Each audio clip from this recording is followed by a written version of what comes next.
नमस्कार, मैं ललित और आज आर्थिकी के मोर्चे पर एक बड़ी बैठक हुई है। आरबीआई की ये बैठक थी, सभी की नज़र इस पर थी। तो दरों में तो कोई बढ़ोतरी नहीं की गई है। रिजर्व बैंक ने महंगाई का लेकर अनुमान बढ़ाया है और खाने पीने की चीज़ें अगर सस्ती हैं तो किस बात की चिंता सताई जा रही है, इस तरह की बातें कही जा रही हैं। रिजर्व बैंक ने खुदरा महंगाई दर का अनुमान बढ़ा दिया है और खाने पीने की चीज़ों के दाम नहीं बढ़ रहे, ये कहा जा रहा है। महंगाई का सबसे ज़्यादा असर कीमती धातुओं की कीमत पर। गवर्नर का कहना यह कि सोने चांदी का भी महंगाई में बड़ा दाम है। सोने चांदी किस तरीके से व्यवहार कर रहे हैं, मार्केट किस तरह से व्यवहार कर रहा है, उसको लेकर हम लगातार वीडियो बना भी रहे हैं। गवर्नर का ये कहना है कि ये जो सोने और चांदी की बढ़ती कीमतें हैं, ये खुदरा महंगाई पर असर डालेंगी और अन्य चीज़ों पर भी असर डाल सकती हैं।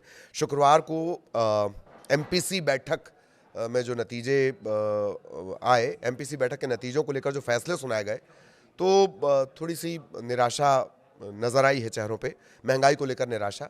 गवर्नर ने चालू वित्त वर्ष के लिए खुदरा महंगाई का अनुमान लगाया है, तो वो 3% से नीचे रहा है। अगले वित्त वर्ष के लिए अनुमान को बढ़ाकर 4% से ऊपर किया गया, जबकि खाने पीने की चीज़ों पर महंगाई दर कम है। तो फिर रिजर्व बैंक को महंगाई का ये अनुमान जो है वो क्यों बढ़ाना पड़ रहा है? आरबीआई गवर्नर का कहना है कि जो कीमती धातुएं हैं, सोने चांदी का जिस तरह से व्यवहार चल रहा है, महंगाई अनुमान को मामूली रूप से बढ़ाकर शुक्रवार को 2.1% कर दिया है इसने। अगले वित्त वर्ष की पहली दूसरी तिमाही के लिए भी अनुमान ऊपर की तरफ संशोधित किए गए। केंद्रीय बैंक ने 26-27 की पहली दूसरी तिमाही के लिए उपभोक्ता मूल्य सूचकांक, इसे क्या कहते हैं, ये सीपीआई है, इस पर आधारित महंगाई दर क्रमशः 4% और 4.2% रहने का अनुमान जताया है। इसी को लेकर सवाल खड़े हो रहे हैं और इसके लिए जो मार्केट का व्यवहार है उसे जिम्मेदार बताया जा रहा है। आरबीआई ने दिसंबर में 2025-26 के लिए 2% रहने का अनुमान लगाया। 26-27 की पहली दूसरी तिमाही के लिए 3.9% और 4% रहने का अनुमान लगाया गया है।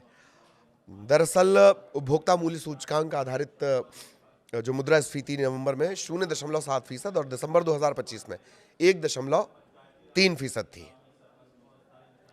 खाद्य के जो खान पान का जो सामान था वो थोड़ा उसके दाम में नरमी रही, लेकिन ईंधन के दामों में बड़ा इजाफा हुआ था। ये जो पिछला डाटा हमने आपको बताया उसके हिसाब से।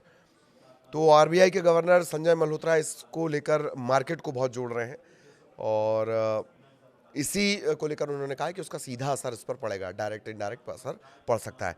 गवर्नर का ये भी कहना है कि आगामी जो है थोड़ा समय जो है उसमें खरीफ उत्पादन अच्छा रहने, खाद्यान्न के पर्याप्त भंडार पर्याप्त रहेगा खाने पीने का, अनुकूल रबी बुआई और पर्याप्त जलाशय स्तर के चलते खाद्य आपूर्ति की संभावनाएं उज्जवल बनी हुई हैं।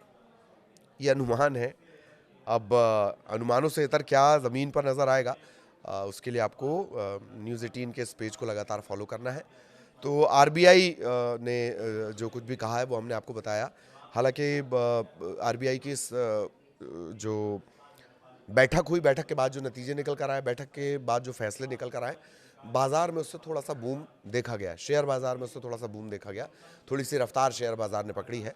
हालांकि बहुत जल्दबाजी होगी कि इसका असर वहाँ जा रहा है, लेकिन गवर्नर मल्होत्रा ने ये साफ कर दिया है कि जो कीमती धातुएं चल रही हैं, सोना चांदी जो चल रहा है और मार्केट की स्थिति जो चल रही है, उसका असर महंगाई दर पर पड़ेगा, प्रत्यक्ष या अप्रत्यक्ष। नमस्कार।